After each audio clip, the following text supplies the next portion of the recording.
नमस्कार दोस्तों, स्वागत है आपका अपने यूट्यूब चैनल पर। दोस्तों उम्मीद आप स्वस्थ होंगे, मस्त होंगे, अपने पढ़ाई में व्यस्त होंगे। दोस्तों आज हम लोग यूनिटेरिया पब्लिक हिस्ट्री के द्वारा पब्लिश जो सामान्य बुक जारी किया गया, इससे हम लोग जो है वस्तुनिष्ठ प्रश्न देखेंगे जो कि स्टैटिक्स है। सभी एग्जाम के लिए काफ़ी ज़्यादा इंपॉर्टेंट होने वाला है। ये सभी एग्जाम के लिए इंपॉर्टेंट है, ध्यान में जरूर रखिएगा। चाहे वो बिहार दरोगा हो, बीपीएससी हो या फिर सिविल कोर्ट हो, सभी एग्जाम के लिए, या फिर बिहार पुलिस हो, सभी एग्जाम के लिए इंपॉर्टेंट है। तो इसलिए आप इसे मिस नहीं कीजिए, शुरू से अंत तक जरूर देखिए ताकि इसका फायदा मिल सके। स्टैटिक्स है तो ये सभी एग्जाम में इसका रिपीटेशन होना तय है, तो इसीलिए आप इसे जरूर देखिए ताकि इसका फायदा आपको मिल सके। और इससे पहले जो आपको जितने भी वीडियो इसका हो चुका है, अगर आप नहीं देख पाए तो उसके प्लेलिस्ट का लिंक भी डिस्क्रिप्शन में मिल जाएगा, उसे भी जाकर जरूर देखिए ताकि इसका बेनिफिट आपको एग्जाम में देखने के लिए मिल सके। और इस वीडियो को शुरू से अंत तक देखिए, इस वीडियो को लाइक शेयर जरूर कीजिए ताकि इसका फायदा औरों को मिले, ज़्यादातर लोगों तक पहुँच सके। और इस चैनल को सब्सक्राइब जरूर कर लीजिए।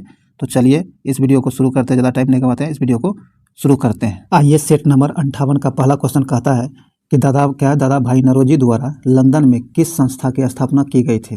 दादा भाई नौरोजी के द्वारा लंदन में किस संस्था की स्थापना की गई थी, तो यह किया गया था द ईस्ट इंडिया एसोसिएशन। क्या है? द ईस्ट इंडिया एसोसिएशन की स्थापना लंदन में दादा भाई नौरोजी के द्वारा किया गया था। बी नंबर से आंसर हो जाएगा।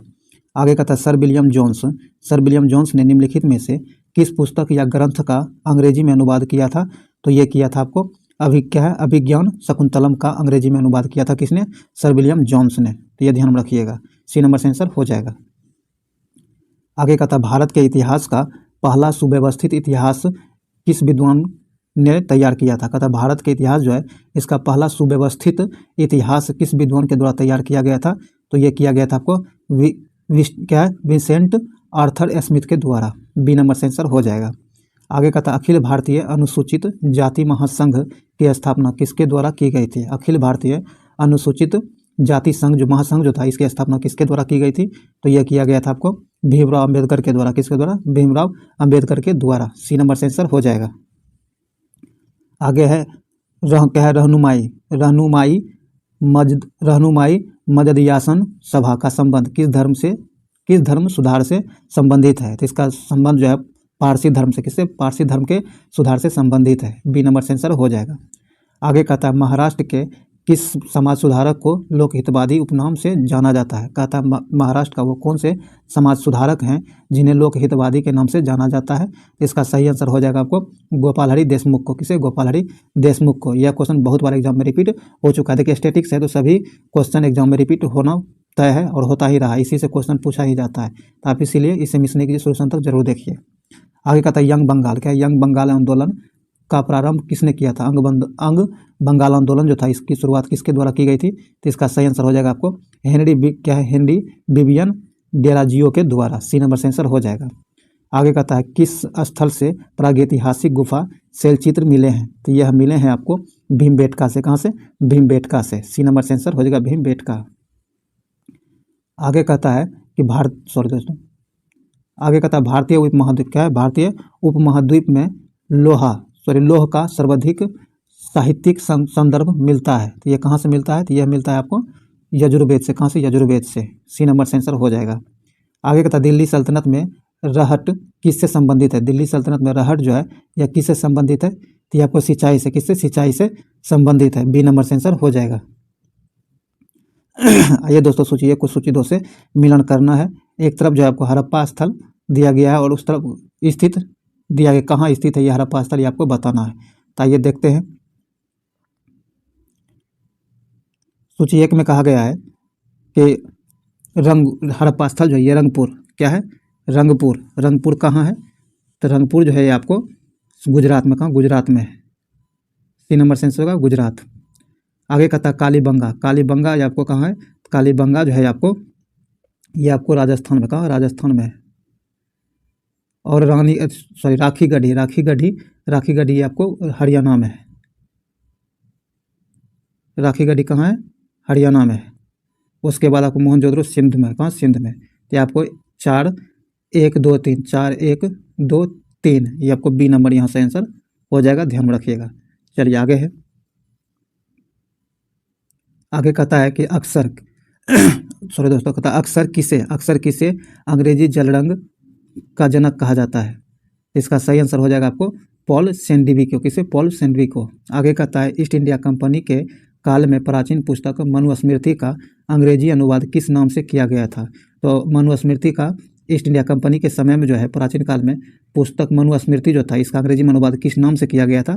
तो ये किया गया था आपको ए कोड ऑफ जेंटू लॉज के नाम से इसका अनुवाद अंग्रेजी में किया गया था। डी नंबर से आंसर हो जाएगा। चलिए आगे बढ़ते हैं। आगे का था प्राचीन भारत के इतिहास में महापाषाण का संबंध है। भारतीय प्राचीन इतिहास जो है इसके महापाषाण का संबंध किससे है? तो ये आपको दक्षिण भारत से किससे? दक्षिण भारत से इसका संबंध है। डी नंबर से आंसर हो जाएगा। कहता हड़प्पा सभ्यता के क्षेत्र को सिंडन क्या है? सिंडन कहकर निम्नलिखित में से किसने संबोधित किया था? तो ये जो है आपको यूनान के लोगों ने संबोधित किया था। सी नंबर से आंसर हो जाएगा।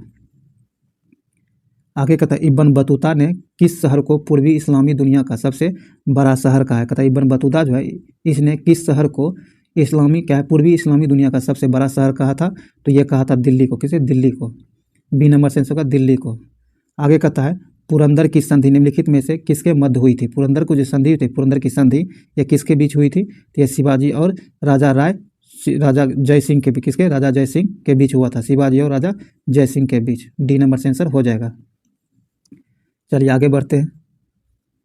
आगे कहता है कि किस एक्ट के माध्यम से बोर्ड ऑफ कंट्रोल की स्थापना की गई जिससे ब्रिटिश सरकार का ईस्ट इंडिया कंपनी के मामलों और उसके भारतीय प्रशासन पर नियंत्रण स्थापित हो गया था?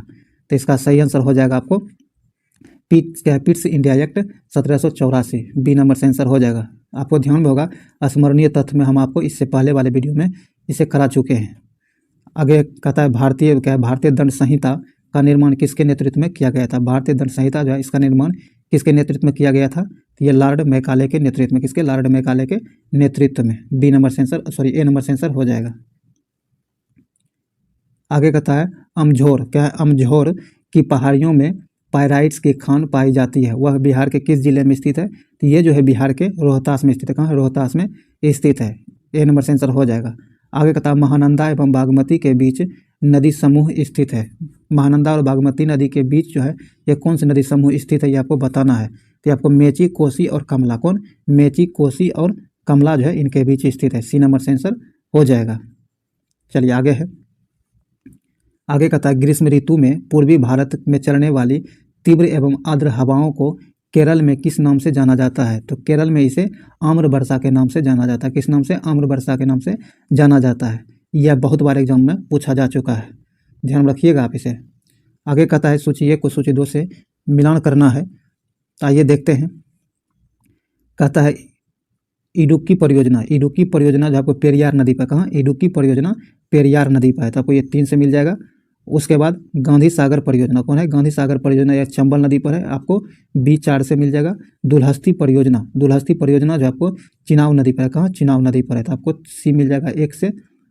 और हीराकुंड परियोजना महानदी पर है, ये तो आपको सबको पता है, तो आपको 2 से मिल जाएगा। तो इस प्रकार इसका सही आंसर ए का 3, बी का 4 और सी का 1 और डी का 2। यहाँ आपको ए नंबर से आंसर हो जाएगा। चलिए आगे है। आगे कहता है भूमध्य सागर का प्रकाश स्तंभ किस ज्वालामुखी को कहा जाता है? कहता है भूमध्य सागर जो है इसका प्रकाश स्तंभ किस ज्वालामुखी को कहा जाता है? तो ये आपको एस्ट्राबोली ज्वालामुखी को जो है भूमध्य सागर का प्रकाश स्तंभ कहा जाता है। किसे? एस्ट्राबोली ज्वालामुखी को। बी नंबर से आंसर हो जाएगा। आगे कहता है चेंजू जनजाति किस क्षेत्र में वन्य जीव की सुरक्षा से संबंधित है? चेंजू जनजाति जो है किस क्षेत्र के वन्य जीव की सुरक्षा से संबंधित है? इसका सही आंसर हो जाएगा आपको नागार्जुन श्रीशैलम से। ए नंबर से आंसर होगा नागार्जुन श्रीशैलम से। आगे कहता निम्न में से भारत की सबसे बड़ी जनजाति कौन है? भारत की सबसे बड़ी जनजाति जो है यह आपको भील है। कौन? भील है। सी नंबर से आंसर होगा भील। चलिए आगे बढ़ते हैं। आगे कहता है कि किसकी सिफारिश के आधार पर केंद्र एवं राज्य के मध्य वित्तीय वितरण होता है? तो ये जो वितरण होता है आपको वित्त आयोग के सिफारिश पर। सी नंबर से होगा वित्त आयोग के सिफारिश पर। आगे खादी और ग्रामीण उद्योग कमीशन का मुख्यालय कहाँ है? खादी और ग्रामीण उद्योग जो है इस कमीशन का मुख्यालय कहाँ है? तो इसका मुख्यालय आपको मुंबई में। कहाँ? मुंबई में इसका मुख्यालय है। सी नंबर से होगा मुंबई। आगे कहता निम्नलिखित में से कौन सा एक लोकसभा का सर्वाधिक बड़ा या क्षेत्रफल के अनुसार निर्वाचन क्षेत्र है? तो सबसे बड़ा निर्वाचन क्षेत्रफल के अनुसार से कौन है? तो ये हो जाएगा आपको लद्दाख। ए नंबर सेंसर होगा लद्दाख। आगे का था राष्ट्रीय भौतिक प्रयोगशाला की स्थापना कहाँ की गई थी। राष्ट्रीय भौतिक प्रयोगशाला जो है इसकी स्थापना कहाँ की गई थी, तो ये किया गया था आपको नई दिल्ली में। कहाँ, नई दिल्ली में। ए नंबर सेंसर होगा नई दिल्ली में। आगे का था निम्नलिखित में से कौन सा रोग अनुवांशिक रोग नहीं है। ध्यान में रखिएगा, अनुवांशिक रोग नहीं है। ये आपको रूबेला, रूबेला जो है आपको ये अनुवांशिक रोग नहीं है। बाकी हीमोफीलिया, सिकल सेल एनीमिया और थैलेसीमिया ये तीनों आपको अनुवांशिक रोग है। जो नहीं है ये रूबेला है। रूबेला अनुवांशिक रोग नहीं है, तो डी नंबर सेंसर हो जाएगा रूबेला। आगे कहता है पुष्प के विभिन्न भागों में निम्नलिखित में से कौन सम्मिलित है। इनमें से कौन सम्मिलित है ये आपको बताना है। तो इसका सही आंसर हो जाएगा आपको, आइए ऊपर का देख लेते हैं। ये जो है पुष्प के विभिन्न भागों में कौन कौन सम्मिलित है ये आपको बताना है। तो इसका सही आंसर हो जाएगा आपको सबसे पहले तो ये कहता है बाह्य दल। क्या है, बाह्य दल। तो ये तो शामिल है ही, बाह्य दल ये शामिल होता है। पंखुड़ी भी शामिल होता है और पुंकेसर भी शामिल होता है। स्त्री केसर, क्या है, स्त्री केसर यह भी शामिल होता है। क्या, मूलांकुर ये शामिल नहीं होता है। तो इस प्रकार 1 2 3 4 ये चारों शामिल होता है, 5 नहीं होता। तो ये बी नंबर सेंसर हो जाएगा, ध्यान में रखिएगा। चलिए आगे बढ़ते हैं। सॉरी दोस्तों,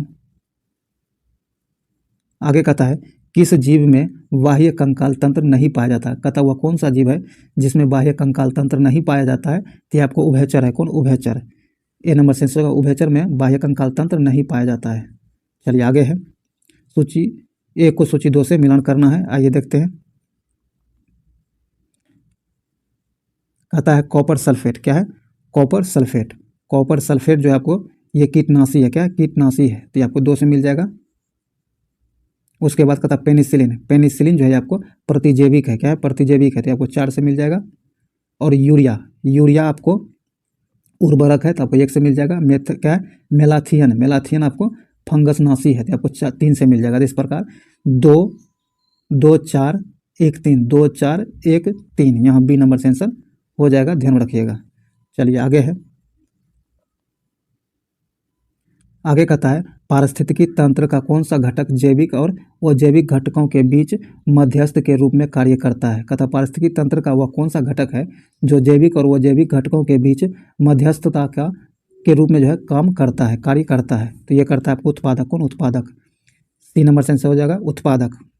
आगे कहता है मानवों में वृक्क में डैश द्वारा घुलनशील नाइट्रोजन यौगिकों के रूप में उत्सर्जित उत्पादों को घटाया जाता है। तो इसका सही आंसर हो जाएगा आपको माइटोकॉन्ड्रिया का, माइटोकॉन्ड्रिया द्वारा। बी नंबर सेंसर होगा माइटोकॉन्ड्रिया के द्वारा।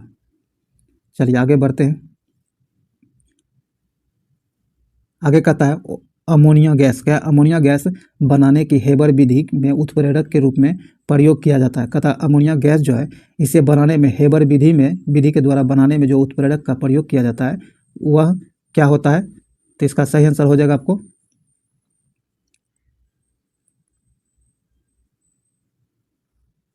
चलिए आगे बढ़ते हैं। कहता आवर्त सारणी में, क्या है, सॉरी दोस्तों, आवर्त सारणी में कौन सा तत्व सर्वाधिक यौगिक बनाता है। तो सर्वाधिक यौगिक जो बनाता है ये कार्बन। कौन, कार्बन। डी नंबर सेंसर का कार्बन। आगे कहता मनुष्य के शरीर में पसलियों की कुल संख्या कितनी है। मनुष्य के शरीर में पसलियों की कुल संख्या 24 होती है। कितना, 24 होती है। डी नंबर सेंसर का 24। आगे निम्नलिखित में से कौन सी एक ऊष्मा की इकाई नहीं है। कौन ऊष्मा की इकाई नहीं है। तो ये आपको किलोजूल जो है ऊष्मा की इकाई नहीं है। सी नंबर सेंसर हो जाएगा। आगे कहता है चिपको आंदोलन का कर्नाटक में दूसरा नाम क्या है। चिपको आंदोलन जो है इसका कर्नाटक में किस दूसरे नाम से जाना जाता है। तो इसका सही आंसर हो जाएगा अपिको चालुवाली। क्या है, अपिको चालुवाली के नाम से चिपको आंदोलन को कर्नाटक में जाना जाता है। बी नंबर सेंसर हो जाएगा। आगे कहता है रेड डाटा बुक किससे संबंधित है। रेड डाटा बुक जो है यह किससे संबंधित है। तो ये आपको लुप्तप्राय प्रजातियों की जानकारी से संबंधित है। सी नंबर सेंसर हो जाएगा। आगे कहता पारिस्थितिकी तंत्र में ऊर्जा का मुख्य स्रोत क्या है। पारिस्थितिकी तंत्र जो है इसमें ऊर्जा का मुख्य स्रोत क्या होता है। तो सूर्य का प्रकाश जो होता है ऊर्जा का मुख्य स्रोत होता है। बी नंबर सेंसर हो जाएगा। आगे कहता निम्नलिखित में से कौन पॉलीमर नहीं है। ध्यान रखिएगा पॉलीमर नहीं है। तो जो पॉलीमर नहीं है ये आपको कैप्रोलेक्टम। क्या है, कैप्रोलेक्टम जो है आपको पॉलीमर नहीं है। बी नंबर सेंसर हो जाएगा। बाकी नायलॉन, टेफ्लॉन और पॉलीएस्टाइरीन ये तीनों आपको पॉलीमर है और कैप्रोलेक्टम जो है ये आपको पॉलीमर नहीं है। तो बी नंबर यहाँ से आंसर हो जाएगा। आगे कहता है वायु में ध्वनि की चाल की अपेक्षा स्टील में ध्वनि की चाल होगी। वायु में ध्वनि की चाल की अपेक्षा जो है स्टील में ध्वनि की चाल क्या होगी, तो इसका सही आंसर हो जाएगा यह 15, वायु से 15 गुना बढ़ जाएगा स्टील में ध्वनि की चाल। डी नंबर सेंस होगा 15 गुना बढ़ जाएगी। चलिए आगे है। आगे कहता है यांत्रिक ऊर्जा का संबंध वस्तु, कहता आंतरिक ऊर्जा का संबंध किस वस्तु से, तो इसका आंतरिक ऊर्जा जो है इसका संबंध आपको गतिज और स्थितिज से हो जाएगा। बी नंबर सेंसर हो जाएगा। आगे कहता आवर्त सारणी में बाईं से दाईं ओर जाने पर प्रवृत्तियां के बारे में कौन सा कथन वह सत्य है। ध्यान रखिएगा गलत ढूंढना है, तो परमाणु आसानी से इलेक्ट्रॉनों का त्याग करता है, यही गलत है। आसानी से त्याग नहीं करता है, अगर रहता तो सही हो जाता। तो यह सी नंबर सेंसर हो जाएगा, गलत दिया गया है सी नंबर। चलिए सूची 1 को सूची 2 से मिलान करना। एक तरफ योजना दिया गया, दूसरे तरफ एक तरफ जो है योजना है और दूसरे तरफ, एक मिनट दोस्तों, अब आइए देखते हैं प्रथम योजना। प्रथम योजना में जो है प्रथम योजना किससे मिल जाएगा, प्रथम योजना आपको सामुदायिक विकास से, किसे, सामुदायिक विकास से मिल जाएगा। तो प्रथम आपको सामुदायिक विकास से, तो दो से मिल जाएगा प्रथम योजना। और द्वितीयक योजना क्या है, द्वितीय योजना जो है ये आपको तीव्र औद्योगिकीकरण के विकास से है, तो एक आपको 1 से मिल जाएगा। और तृतीय योजना आपको आधारभूत उद्योग से मिल जाएगा, 3 से मिल जाएगा। चतुर्थ योजना ये आपको 4 से मिल जाएगा, न्यूनतम आवश्यक कार्यक्रम से। और फिर 5वां तो आपको स्वावलंबन एवं स्थिरता, तो आपको 5 से मिल जाएगा। तो इस प्रकार आपको 2-1 क्या है, 2-1 3 4 5, 2-1 3 4 5, 2-1 3 4 5 यहाँ सी नंबर सेंसर हो जाएगा, ध्यान रखिएगा। चलिए आगे है। आगे कहता है भूतपूर्व संसद सदस्यों के पेंशन व्यवस्था कब से लागू की गई। कहता है भूतपूर्व संसद जो है इसके पेंशन की व्यवस्था कब से लागू की गई है, तो यह लागू किया गया आपको 1976 से। कब से, 1976 से। बी नंबर सेंसर हो जाएगा। आगे कहता है कारगिल स्मृति दिवस कब मनाया जाता है। कारगिल स्मृति दिवस जो है ये आपको 26 जुलाई को मनाया जाता है। बी नंबर सेंसर होगा 26 जुलाई को। यह कारगिल जो है, कारगिल युद्ध किस वर्ष हुआ था, ये आप कमेंट बॉक्स में जरूर बताइएगा। चलिए जो भी स्मरणीय तथ्य, दोस्तों जो भी ये वस्तुनिष्ठ प्रश्न एस्थेटिक्स का था वो समाप्त हुआ है। काफ़ी ज़्यादा इंपॉर्टेंट सेशन है, आप इसे मिस नहीं कीजिए क्योंकि सभी एग्जाम में ये रिपीट होते रहता है। तो आप इसे पूरा जरूर देखिए।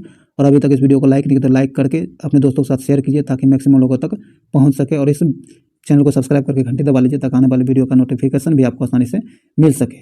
तो चलिए अब हम लोग हर दिन की भांति कुछ स्मरणीय तथ्य दिया गया है जिसे हम लोग देखते हैं। आज ज़्यादा नहीं है, बस थोड़ा सा इतना ही है, आप लोग देख लीजिए।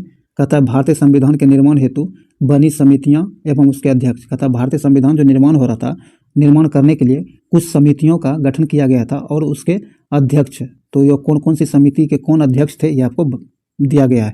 कहता है संघीय संविधान समिति जो थी, इस समिति के अध्यक्ष कौन थे, तो जवाहरलाल नेहरू। कौन, जवाहरलाल नेहरू। देखिएगा इससे रिलेटेड क्वेश्चन आपसे पूछा जाता है एग्जाम में। संघ शक्ति समिति के अध्यक्ष कौन थे, तो जवाहरलाल नेहरू ही थे। और संचालन समिति के अध्यक्ष डॉक्टर राजेंद्र प्रसाद हुए थे। और प्रारूप समिति के अध्यक्ष डॉक्टर भीमराव अम्बेडकर। ये बहुत बार पूछा गया है आपको। डॉक्टर भीमराव अम्बेडकर जो थे आपको प्रारूप समिति के अध्यक्ष थे। और प्रांतीय संविधान समिति के अध्यक्ष सरदार वल्लभ भाई पटेल थे। ये ध्यान रखिएगा, इससे काफ़ी रिलेटेड क्वेश्चन एग्जाम में बार बार रिपीट होते रहता है। तो चलिए ये स्मरणीय तथ्य बस इतना ही था आज के वीडियो में, इसे यहीं समाप्त करते हैं। मिलते अगले वीडियो में, तब तक के लिए जय हिंद।